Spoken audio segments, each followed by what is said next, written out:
નમસ્કાર દર્શકો, પ્રથમ ન્યૂઝ ચેનલમાં આપનું સ્વાગત છે। રજૂ છે આજના સૌથી મોટા અને તાજા બ્રેકિંગ ન્યૂઝ। ચાલો શરૂ કરીએ આજના મુખ્ય સમાચારો સાથે। પહેલા પેન્શન માટે અરજી કરી, હવે ભૂતપૂર્વ ઉપરાષ્ટ્રપતિ જગદીપ ધનખડે સરકારી નિવાસસ્થાનની ફાળવવા કરી માંગણી। યુપીઆઈ લિમિટમાં થયો વધારો, હવે એક દિવસમાં કરી શકશો 1 લાખ રૂપિયા સુધીનું ટ્રાન્ઝેક્શન। જાણો કેવી રીતે મળશે મોટો ફાયદો। સરકારે તાજેતરમાં જીએસટી કાઉન્સિલની બેઠકમાં નિર્ણય લીધો, દૂધના ભાવમાં મોટી રાહત। અમૂલ અને મધર ડેરીનું દૂધ થશે સસ્તું, નવા ભાવનું લિસ્ટ કરાયું જાહેર।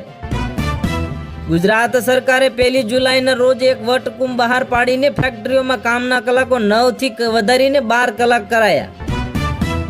રાજકોટમાં આજથી હેલ્મેટ ફરજિયાત કરવામાં આવ્યું। જો રસ્તા પર ગાડી ચલાવતા હેલ્મેટ ન પહેર્યું તો 500 રૂપિયાનો દંડ ફટકારવામાં આવશે। મહીસાગર નદી પર ગંભીરા બ્રિજ તૂટી પડ્યા પછી રાજ્ય સરકારને પુલોની સ્થિતિ ચકાસણી કરવાનું સૂચ્યું। ગુજરાતમાં 166 બ્રિજ પડું થઈ રહ્યા છે। આજીવન કેદની સજા ભોગવી રહેલા પૂર્વ સાંસદ પ્રજ્વલ રેવન્નાને જેલમાં કામ સોંપવામાં આવ્યું। દરરોજ 522 રૂપિયા મળશે પગાર। અરવલ્લીના ખેતરમાંથી 4 કરોડના સોનાના બિસ્કિટ મળ્યા છે, તેને અડધા ભાવે વેચવાના છે તેમ કહીને ઠગાઈ કરતી રાજસ્થાનની ટોળકી ઝડપાઈ।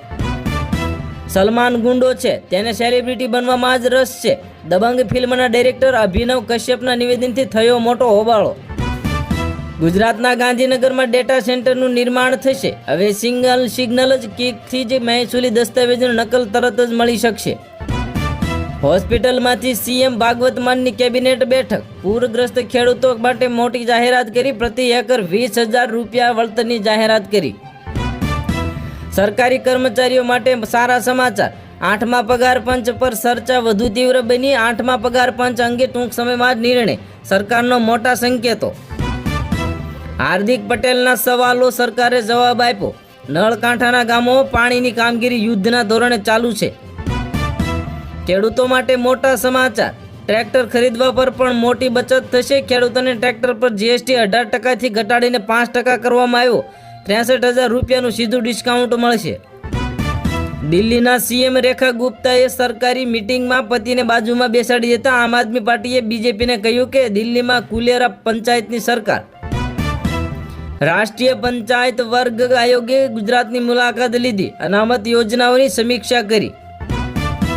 નેપાળમાં પ્રતિબંધ પર હોબાળો, કેબિનેટમાં બેઠક, ગૃહમંત્રીએ રાજીનામું આપ્યું અને ભારતના 5 રાજ્યો એલર્ટ પર।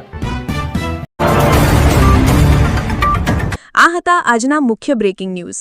વધુ સમાચારો અને અપડેટ્સ માટે જોતા રહો તમારા ન્યૂઝ ચેનલ। અમને સબસ્ક્રાઇબ કરવાનું ભૂલશો નહીં અને બેલ આઇકન દબાવો, જેથી તમને નવા વિડીયોની નોટિફિકેશન મળતી રહે। ફરી મળીશું નવા સમાચારો સાથે। શુભકામનાઓ।